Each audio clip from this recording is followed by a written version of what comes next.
Hello बेटा, स्वागत है आपका प्यारे से चैनल केमिस्ट्री सखा में। मैं हूं केमिस्ट्री एक्सपर्ट मनोज शर्मा। बेटा, आपका चैप्टर चल रहा है कोऑर्डिनेशन कंपाउंड्स, जो कि यूनिट 9 है, शायद यूनिट 9 है। कोऑर्डिनेशन कंपाउंड्स में हम लोग क्रिस्टल फील्ड थ्योरी को पढ़ चुके हैं। पिछले 2 वीडियो लेक्चर्स में आप लोगों ने पहले जो क्रिस्टल फील्ड थ्योरी के 2 लेक्चर्स आ चुके हैं। पहले लेक्चर में आप लोगों ने पूरा थ्योरेटिकल पार्ट पढ़ा था। सेकेंड जो लेक्चर था उसमें आपने क्रिस्टल फील्ड थ्योरी को स्पेसिफाई किया था ऑक्टाहेड्रल कॉम्प्लेक्सेस के लिए। फिलिंग ऑफ इलेक्ट्रॉन्स पढ़ी थी और वहाँ के बेसिस पे हम लोगों ने प्रॉपर्टीज़ को एक्सप्लेन किया था। इन लो स्पिन कॉम्प्लेक्स है या हाई स्पिन कॉम्प्लेक्स, इसके अलावा मैग्नेटिक प्रॉपर्टी को और कलर प्रॉपर्टी को। तो आज के लेक्चर में इसमें छोटा सा ही लेक्चर होगा, हम लोग क्रिस्टल फील्ड थ्योरी को ख़त्म करेंगे। क्रिस्टल फील्ड थ्योरी पढ़ेंगे टेट्राहेड्रल कॉम्प्लेक्सेस के लिए और स्क्वायर प्लेनर कॉम्प्लेक्सेस के लिए, और इसके अलावा क्रिस्टल फील्ड थ्योरी के जो ड्रॉबैक्स हैं इनको हम लोग अभी ख़त्म करने वाले हैं। लेकिन ये सब आपके समझ में तभी आएगा जब आपके पीछे के लेक्चर्स देखे हुए होंगे। तो पीछे के लेक्चर्स को पहले कंप्लीट करिए। उनको कंप्लीट करने के लिए आप जाइए प्लेलिस्ट कोऑर्डिनेशन कंपाउंड्स पे, या फिर इस लेक्चर के डिस्क्रिप्शन बॉक्स में, जहां से आपको पुराने लिंक्स मिल जाएंगे। तो हम लोग अभी बात करेंगे वो होगी CFT फॉर टेट्राहेड्रल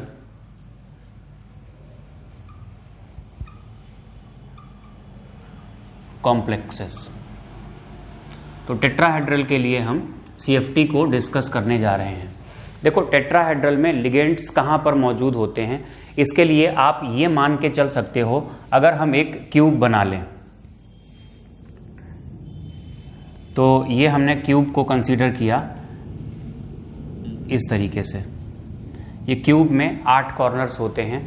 हम क्या मान के चलें, यहाँ पर सेंट्रल मेटल है, ये सेंट्रल मेटल है क्यूब के बिल्कुल सेंटर में।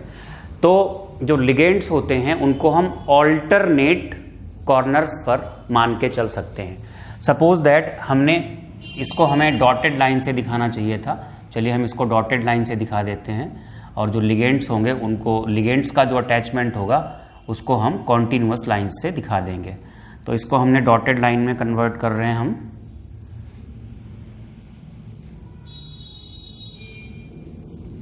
ये हो गया आउटर,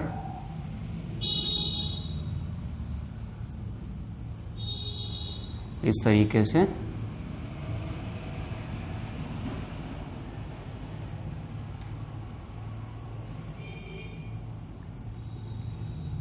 ये हमने डॉटेड लाइन से क्यूब बना लिया। एक और रह गया यहाँ, देखिएगा। अब लिगेंड्स कहाँ कहाँ माने जाएंगे। अगर हम एक लिगेंड यहाँ पर मान के चलते हैं, ये टेट्राहेड्रा बनेगा, देखिएगा। तो फिर हमें इस पे नहीं मानना है, ऑल्टरनेट लेना है। तो फिर कहाँ आएगा, फिर इस पे आएगा। ये हो गया दूसरा। फिर इस पे नहीं आएगा, कहाँ आएगा, इस पे आएगा। ये तीसरा हो गया। और अगर हम चौथा लें तो इस पे नहीं आएगा, फिर किस पे आएगा, इस पे आएगा। तो ये इस तरीके से टेट्राहेड्रा बन जाएगा। अब आप चेक करो, किसी भी लगातार कॉर्नर्स पे 2 लिगेंड्स आपको नहीं मिलेंगे। जैसे यहाँ हैं तो यहाँ नहीं है, इधर है, इधर है। यहाँ है तो यहाँ नहीं है, इधर है ना, राइट। तो इस तरीके से ऑल्टरनेट कॉर्नर्स पे आप मान के चल सकते हो कि लिगेंड्स प्रेजेंट हैं। तो एक तो सबसे पहले आप यही पॉइंट लिखो, जब आपने हेडिंग डाली है CFT फॉर टेट्राहेड्रल कॉम्प्लेक्सेस, तो आप ये लिखेंगे, इसको ड्रॉ करेंगे और आप एक लाइन लिखेंगे, tetrahedral structure can be considered by taking central metal on the centre of at the centre of cube and ligands at alternate corners of cube. ये टेट्राहेड्रल स्ट्रक्चर होता है। जैसे हम लोगों ने ऑक्टाहेड्रल में पढ़ा था कि लिगेंड्स अप्रोच करते हैं एक्सियली, टेट्राहेड्रल कॉम्प्लेक्सेस में जो लिगेंड्स हैं वो एक्सियली अप्रोच नहीं करते हैं। हम इनको एक्सिस मान सकते हैं। ये एक हमने ये इधर की तरफ क्या किया, ये हमने ये 3 एक्सिस ले लिए। ये हमने एक्स एक्सिस लिया, ये हमने बाई एक्सिस लिया, और यहाँ कहीं पे आएगा ऊपर की तरफ, ये हमने जेड एक्सिस लिया। ठीक है, इस तरीके से डॉटेड लाइन से, और यहाँ पे फिर कंटिन्यूअस कर दिया। तो ये तीनों एक्सिस हमने कंसीडर कर लिए। तो लिगेंड्स जो हैं वो एक्सिस पर तो अप्रोच नहीं करते हैं, अलोंग द एक्सिस अप्रोच नहीं करते हैं। लिगेंड्स अप्रोच करते हैं नॉन एक्सियली, एग्जैक्टली दोनों एक्सिस के बीच से भी अप्रोच नहीं करते हैं। जैसे आपको याद होगा 3 नॉन एक्सियल डी ऑर्बिटल्स थे जिनमें जो लिगेंड्स होते थे वो एक्स और बाई के बीच, अगर डी एक्स बाई है तो, अगर डी बाई जेड है तो बाई और जेड के बीच। तो जो लिगेंड्स अप्रोच करते हैं वो जो लोब्स होते हैं वो एक्स और बाई के बीच, बाई और जेड के बीच, जेड और एक्स के बीच। और यहां पर टेट्राहेड्रल में लिगेंड्स ना तो एक्सिस के अलोंग अप्रोच करते हैं ना दोनों एक्सिस के बीच से, मतलब डायरेक्टली किसी लिगेंड को अप्रोच, डायरेक्टली किसी भी लोब को वो स्ट्राइक नहीं करेंगे। जो लिगेंड्स की अप्रोच होगी वो डायरेक्टली किसी भी लोब की तरफ नहीं होगी। जैसे ऑक्टाहेड्रल में डायरेक्टली एक्सियल ऑर्बिटल्स के लोब्स की तरफ होती थी, टेट्राहेड्रल में जो लिगेंड्स की अप्रोच होगी वो डायरेक्टली ना तो एक्सियल ऑर्बिटल्स की तरफ है ना ही नॉन एक्सियल ऑर्बिटल्स की तरफ है, बट ये नॉन एक्सियल ऑर्बिटल्स के ज्यादा करीब होते हैं लिगेंड्स। किसमें? टेट्राहेड्रल में। तो जिन ऑर्बिटल्स के ज्यादा करीब हैं लिगेंड्स, उनकी एनर्जी में जो इंक्रीमेंट होगा वो ज्यादा होगा। तो एनर्जी ज्यादा किसकी बढ़ेगी? नॉन एक्सियल की।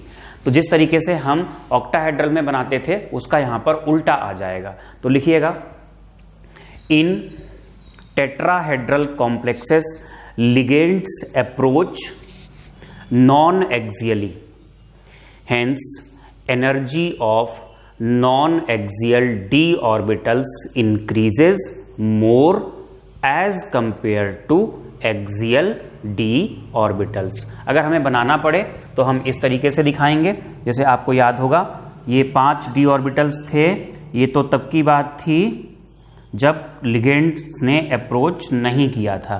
फिर हमने यहां पर एक इमेजिनरी स्टेट ली थी। वो इमेजिनरी स्टेट में क्या होता था, ये 5 डी ऑर्बिटल्स होते थे, एक एवरेज एनर्जी स्टेट लेते थे। यहां पर बाई कन्वेंशन एवरेज एनर्जी कितनी मान के चलते थे? 0। ये हमने आपको ऑक्टाहेड्रल में एक्सप्लेन किया था। और यहां से फिर क्या होगा, यहां से हम अगर ये लाइन ड्रॉ करें तो 3 ऊपर जाएंगे और 2 कहां आएंगे? 2 ये ऐसे करके ये नीचे आएंगे। ये कौन से होंगे? ये एक्सियल। और जो 3 जाएंगे वो कहां जाएंगे? वो ऊपर की तरफ जाएंगे। इस तरीके से ये जो एनर्जी का पूरा डिफरेंस होगा यहां से लेकर यहां तक, इसको हम लोग कहेंगे डेल्टा टी, मतलब crystal field splitting energy for tetrahedral complexes. बेटा जी ये जो डिफरेंस होगा ये होगा -0.6 डेल्टा टी, क्योंकि कम है ना एवरेज, इसकी 0 है तो 0 से कम है। और ये जो डिफरेंस होगा इसको हम कहेंगे 0.4 डेल्टा टी, यहां से यहां तक का। इस तरीके से अगर आप इन ऑर्बिटल्स की निकालोगे तो -1.2 और इनकी कितनी आएगी? प्लस में 1.2, जोड़ोगे तो एवरेज क्या हो जाएगी? 0। ये स्थिति होती है। ये कौन से ऑर्बिटल्स हैं? ये हैं एक्सियल डी ऑर्बिटल्स, और इनको हम यहां पे कहते हैं, जैसे ऑक्टाहेड्रल में इनको हम बोलते थे ईजी ऑर्बिटल्स, तो यहां पे इनको हम ई ऑर्बिटल्स बोलते हैं। जो जी यूज होता है वो केवल ऑक्टाहेड्रल में ही यूज होता है। और जो ये वाले हैं ये हैं नॉन एक्सियल डी ऑर्बिटल्स, लिख लीजिएगा। और इनको हम यहां पर बोलते हैं T2 ऑर्बिटल्स। ठीक है। अच्छा, जब यहां पर इलेक्ट्रॉन्स की फिलिंग होती है तो फिलिंग में कुछ नया नहीं है, पहला इलेक्ट्रॉन, दूसरा, जो तीसरा इलेक्ट्रॉन होगा वो ऊपर ले जाएं या नीचे पेयर अप करा दें। तो यहां पर ध्यान दीजिएगा, टेट्राहेड्रल में जो लिगेंड्स की अप्रोच होती है वो डायरेक्टली ना तो एक्सियल ऑर्बिटल्स की तरफ होती है ना ही नॉन एक्सियल की तरफ। तो जो स्प्लिटिंग होती है वो बहुत ज़्यादा नहीं हो पाती है। स्प्लिटिंग बहुत ज़्यादा नहीं हो पाती है तो हमेशा इलेक्ट्रॉन कहाँ जाता है? CFSE जो होती है वो कम रहती है, हमेशा पेयरिंग एनर्जी से कम रहती है। दैट्स वाई इलेक्ट्रॉन को कभी भी हम नीचे पेयर अप नहीं कराते हैं, हमेशा कहाँ ले जाते हैं? ऊपर की तरफ ले जाते हैं। तो ये तो आप ड्रॉ करेंगे ही करेंगे, इसको आप बनाएंगे। ये टेट्राहेड्रल कॉम्प्लेक्सेस के लिए स्प्लिटिंग पूरी दिखाई है। फिलिंग ऑफ इलेक्ट्रॉन्स में एक लाइन लिखिएगा, in tetrahedral complexes ligands neither directly approach with axial orbitals nor directly with axial non axial orbitals, पहले एक्सियल तो फिर बाद में non axial orbitals. However, non-axial d orbitals are more closer to ligands. Full stop के बाद, due to this reason, crystal field splitting energy is less in tetrahedral complexes. Hence, third electron is always excited to T2 orbitals. It is not paired in E orbitals. ये tetrahedral के लिए जो crystal field theory है उसको हम लोगों ने खत्म कर लिया। अब हम बात करेंगे जो क्रिस्टल फील्ड थ्योरी है स्क्वायर प्लेनर की, तो पहले इसको रब करते हैं और बाद में मिलते हैं।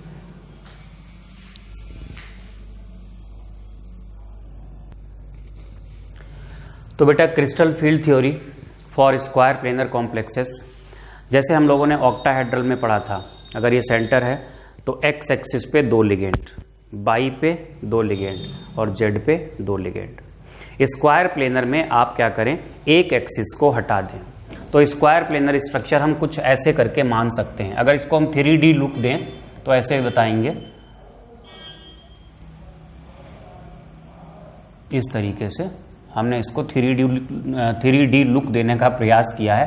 हालांकि बोर्ड पे ऐसा हो नहीं सकता, दिया नहीं जा सकता, और इतने अच्छे आर्टिस्ट तो हम हैं नहीं।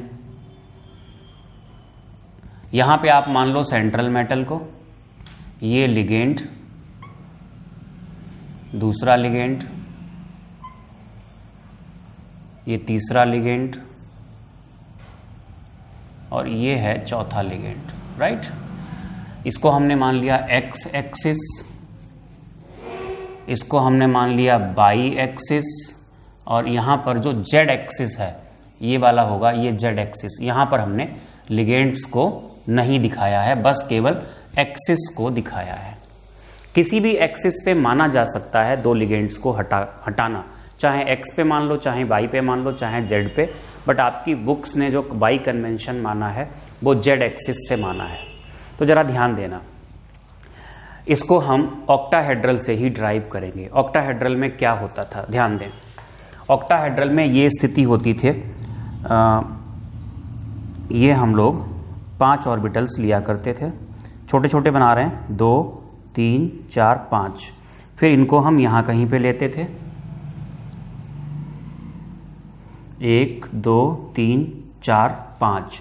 फिर क्या करते थे, फिर हम ये वैल्यू लेते थे, ये 2 3 नीचे आते थे और 2 ये ऊपर जाते थे। तो इतना जो पूरा हमने लिया है ये किसके लिए है, ये है यहां से लेकर यहां तक का जो सेगमेंट है ये है फॉर ऑक्टाहेड्रल, जो कि आपको बहुत डिटेल में पढ़ाया गया है। ये जो ऑर्बिटल्स हैं ये कौन से हैं, ये नॉन एक्सियल हैं। नॉन एक्सियल का मतलब ये हुआ, ये हैं D x by D by Z. चलो अगर हम थोड़ा बड़ा बड़ा लिखें तो लिख सकते हैं, इसको नहीं आ पाएगा यहाँ पे, ऐसे ही रहने दो इसको, वरना फिर दिखेगा नहीं सही से आपको। ये डिफरेंस बोला जाता था डेल्टा ओ, ये वाला होता था 0.4 डेल्टा, 0.6 डेल्टा ओ, और ये माइनस का 0.6 डेल्टा ओ। तो ये स्थिति हुआ करती थी। ये पूरा किसके लिए है, फॉर ऑक्टाहेड्रल। स्क्वायर प्लेनर में क्या माना गया, तो जो जेड हैं इनमें से एक क्या है, अगर हम यहाँ पर लिख दें, चलो हम इसको लिखते हैं, ये है D X square Y square और ये है डी जेड स्क्वायर।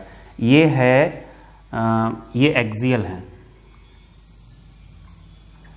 अच्छा नॉन एक्सियल हैं। साथ में अगर हम इनके नाम भी लिखें तो इसको चलो हमने लिख दिया डी एक्स बाई कॉमा, इसको हमने लिख दिया डी बाई जेड और इसको हमने लिख दिया डी जेड एक्स, और ये हैं कैसे, नॉन एक्सियल। चलिए नाम भी हो गए।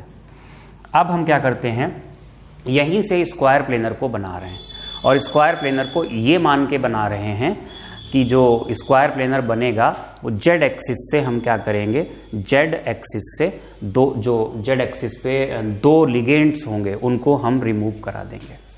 तो डी जेड स्क्वायर से डी जेड स्क्वायर और D by Z. Z component कहाँ कहाँ पे है, डी बाई जेड में है, डी जेड एक्स में है और डी जेड स्क्वायर है। हमने लिगेंड्स को रिमूव कहाँ से कराया, हमने लिगेंड्स को रिमूव कराया जेड एक्सिस से। तो जो ऑर्बिटल्स जिनमें जेड कंपोनेंट है उनकी एनर्जी घटेगी, क्योंकि हमने वहां से लिगेंड्स को, घटेगी नहीं, इनफैक्ट जो इंक्रीमेंट हो गया ये तो इंक्रीज वाला पार्ट है ना, इंक्रीज वाला पार्ट है। तो अभी हमने इंक्रीज वाला पार्ट मान के चल रहे हैं, ये इंक्रीज वाला पार्ट है। तो अब जब जेड एक्सिस से लिगेंड्स हटा दिए गए तो जिन जिन ऑर्बिटल्स में जेड कंपोनेंट आता था उनकी एनर्जी उतनी नहीं बढ़ेगी जितनी यहां दिखाई गई है, तो यहां से नीचे जाना पड़ेगा। तो सबसे ज्यादा एनर्जी अब किसकी होगी, अब जो सबसे ज्यादा एनर्जी होगी वो D X square by square की होगी। मिनट, अब जो सबसे ज्यादा एनर्जी होगी D X square by square की होगी। वजह, क्योंकि एक्स एक्सिस पे लिगेंड हैं, बाई एक्सिस पे लिगेंड हैं, इसकी एनर्जी सबसे ज्यादा होगी। अच्छा, फिर कौन सा ऑर्बिटल आएगा, फिर जो ऑर्बिटल आएगा वो होगा डी एक्स बाई। हालांकि लोब एक्स और बाई पर हैं, सॉरी डी एक्स बाई में लोब एक्स और बाई पर नहीं होते हैं बल्कि एक्स और बाई के बीच में होते हैं, तो फिर भी एनर्जी तो होगी ही ज्यादा। और ये जेड कंपोनेंट है, यहां जेड कंपोनेंट है, इन तीनों की एनर्जी क्या होगी, कम होगी। देखने पे ऐसा लगता है कि इन तीनों में सबसे कम एनर्जी इसकी होनी चाहिए, लेकिन इसकी सबसे कम नहीं होती है, क्योंकि इसमें एक रिंग होती है एक्स बाई प्लेन में जिसमें 1/3 इलेक्ट्रॉन डेंसिटी होती है। तो जो ओवरऑल सीक्वेंस आता है निकल के वो ये होता है, ऐसे दिखाया जा सकता है। ये एक ऑर्बिटल, ये होगा D X square by square. इसके बाद जो एक ऑर्बिटल आएगा वो आएगा डी एक्स बाई। और फिर यहां पर ये थोड़ा सा आपको अलग लगेगा, जगह थोड़ी हमने ज्यादा छोड़ दी, यहां पे थोड़ा ऊपर लेकर के चलना चाहिए था। ये है D X square Y square, फिर यहां पे आएगा ये डी एक्स बाई, फिर यहां पे ये आता है डी जेड स्क्वायर, और ये यहां पर ये दो आते हैं, दो कौन कौन से होंगे, ये डी बाई जेड और डी जेड एक्स, ये होती है स्थिति। और जो यहां से लेकर यहां तक एनर्जी का जो अंतर होगा, यहां से लेकर यहां तक, इसको हम कहेंगे डेल्टा एसपी, मतलब crystal field splitting energy for square planar complexes. Competition में कई बार ये सीक्वेंस पूछ लिया गया है, एनर्जी किसकी ज्यादा होती है किसकी कम होती है, तो आप होपफुली समझे होंगे इस बात को। हमने स्क्वायर प्लेनर को कहां से माना है, हम स्क्वायर प्लेनर को यहीं से मान के चले हैं। अगर आप देखोगे तो इसको हम थोड़ा सा ऐसे करके दिखा सकते हैं, यहीं से तो गया है, ऐसे ऊपर की तरफ दिखा, एक मिनट अभी बताते हैं आपको फिर से, हाँ पहले डिस्कस करते हैं। यहीं से मान के अगर हम चलें तो क्या होगा, जेड एक्सिस से हमने लिगेंड्स हटा लिए, तो जिन जिन ऑर्बिटल्स में जेड कंपोनेंट था, जेड एक्सिस पे लोब था या जेड के बीच में था, तो उनकी एनर्जी घटेगी। तो किसकी घटेगी, इसकी घटेगी, इसकी घटेगी और डी जेड स्क्वायर की घटेगी। उम्मीद हम ये कर रहे थे कि डी जेड स्क्वायर की सबसे कम हो जानी चाहिए, लेकिन डी वाई जेड और डी जेड एक्स से अभी भी डी जेड स्क्वायर की कैसी है, ज्यादा। क्योंकि ज्यादा होने की वजह क्या है, क्योंकि इसमें एक वो जो रिंग होती है एक्स बाई प्लेन में, एक्स बाई प्लेन में और लिगेंड्स हैं एक्स और बाई पे, दैट्स वाई इसकी एनर्जी डी बाई जेड और डी जेड एक्स से कैसी होती है, ज्यादा होती है। तो इसको ऐसे दिखा सकते हैं हम लोग, यहां से गए हैं ऐसे दिखाया जाता है, ये यहां ले जाएंगे, डी जेड स्क्वायर यहां से गया है तो यहीं से ऐसे करके दिखाया जाएगा, डी एक्स बाई यहां से ले गए हैं तो यहां से ऐसे दिखाया जाएगा, और बाकी ये दोनों यहां से गए हैं तो ये ऐसे करके दिखाया जाता है। ये इस तरीके से यहां पर कुछ डब्लू लाइक स्ट्रक्चर बनता है।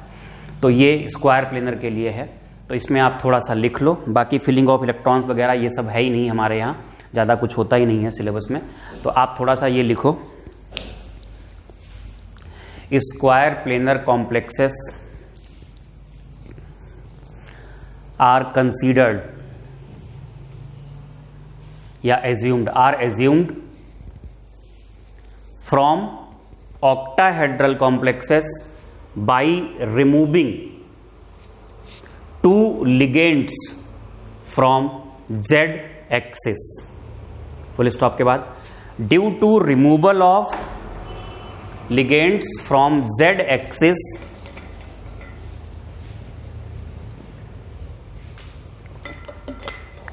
due to removal of electrons from z axis, energy of d orbitals having z component becomes less as compared to in octahedral complexes. ऐसा नहीं कि इससे भी कम हमने दिखा दी, इससे कम नहीं दिखाई, as compared to these, as compared to octahedral then in octahedral complexes. ठीक है, जो भी हमने बोला था, मैं पता नहीं क्या बोला था, इस तरीके से. फिर आप एक नोट लिखिएगा, energy of dz square should be least, energy of dz square should be least, but actually it is more than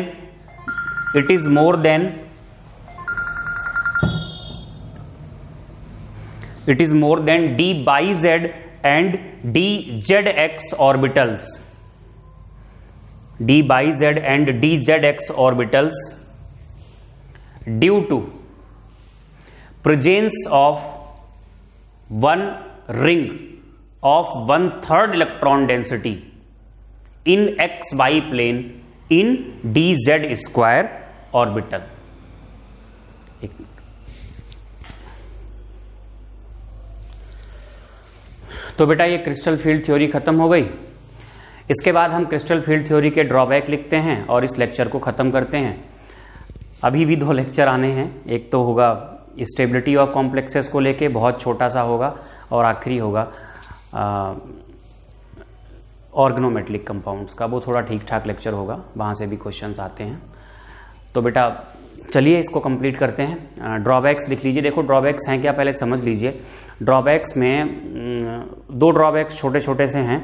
एक तो इन्होंने क्या किया कि सेंट्रल मेटल को कैटायन माना, पॉइंट पॉजिटिव चार्ज, और लिगेंड को क्या माना, पॉइंट नेगेटिव चार्ज. तो अगर पॉइंट पॉजिटिव और पॉइंट नेगेटिव चार्ज मान के चलते हो, तो जो नेगेटिव लिगेंड्स हैं उनके द्वारा जो स्प्लिटिंग है वो ज़्यादा होनी चाहिए.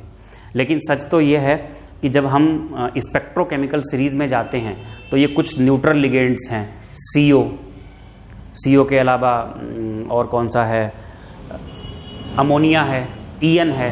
तो ये आपने देखा कि ये काफ़ी ज़्यादा स्प्लिटिंग कराते हैं. जो नेगेटिव वाले लिगेंड्स, हालांकि 1-2 छोड़ दो, NO2 नेगेटिव है, CN नेगेटिव है, उनसे होती है ज़्यादा, बट और भी नेगेटिव हैं, F negative, Br negative, I negative, ये सब कहाँ आते हैं, ये बिल्कुल स्पेक्ट्रोकेमिकल सीरीज के शुरुआत में आते हैं. जबकि इस थ्योरी के अकॉर्डिंग स्ट्रॉन्ग लिगेंड उन्हें होना चाहिए था जिन पर नेगेटिव चार्ज होता है, जबकि स्ट्रॉन्ग लिगेंड्स वो नहीं होते हैं, बल्कि कौन से होते हैं, न्यूट्रल भी होते हैं. न्यूट्रल, ज़्यादातर न्यूट्रल जो है वो स्ट्रॉन्ग लिगेंड है. तो उसकी वजह क्या है, इसका कुछ बताया नहीं इन्होंने. इसके अलावा इन्होंने प्योरली आयनिक बॉन्ड माना. इन्होंने मतलब कोवेलेंट कैरेक्टर को बिल्कुल कंसीडर ही नहीं किया. जब कोवेलेंट कैरेक्टर नहीं कंसीडर किया तो डायरेक्शनल प्रॉपर्टी कहाँ से आई भाई? आपको तो पता है ionic bond is non directional in nature, जबकि जो कोऑर्डिनेट कंपाउंड्स होते हैं, कोऑर्डिनेशन कंपाउंड्स, वो आइसोमेरिज्म शो करते हैं. आइसोमेरिज्म शो करने का मतलब स्टीरियो आइसोमेरिज्म. स्टीरियो आइसोमेरिज्म वही शो करेंगे जहां पर डायरेक्शनल प्रॉपर्टी होगी, मतलब कोवेलेंट कंपाउंड्स.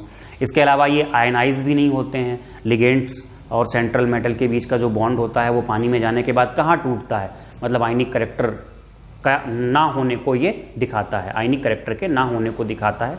तो ये सारी चीज़ें यहाँ से एक्सप्लेन नहीं की जा सकती. तो ड्रॉबैक्स में लिखिएगा. पहला ड्रॉबैक लिखें, as ligands are considered as point charges. Ligands are considered as point charges, comma लगा के, the anionic ligands should exert greater splitting effect however, full stop के बाद however actually the anionic ligands are present at the low end of the spectrochemical series. दूसरा drawback, it treats the metal bond का निशान बनाइएगा, metal bond ligand as purely ionic and does not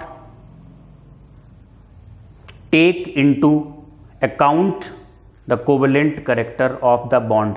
ये bookish language है तो ये थोड़ी tough ही होती है, इसमें वो वर्ड्स भी यूज हो जाते हैं जिनकी ज़रूरत नहीं लगती या ज़रूरत होती हो सकता है मुझे समझ में ना आती हो इंग्लिश ख़राब होने की वजह से। तो बेटा ये हम लोगों ने क्रिस्टल फील्ड थ्योरी को ख़त्म कर लिया। अब हम नेक्स्ट लेक्चर जो ले रहे हैं उसमें स्टेबिलिटी ऑफ कॉम्प्लेक्सेस को अफेक्ट करने वाले फैक्टर्स, और एक और टॉपिक इम्पॉर्टेंट सा है जो कंपटीशन में बहुत पूछा जाता है, इफेक्टिव एटॉमिक नंबर, उसको हम लोग डिस्कस करेंगे।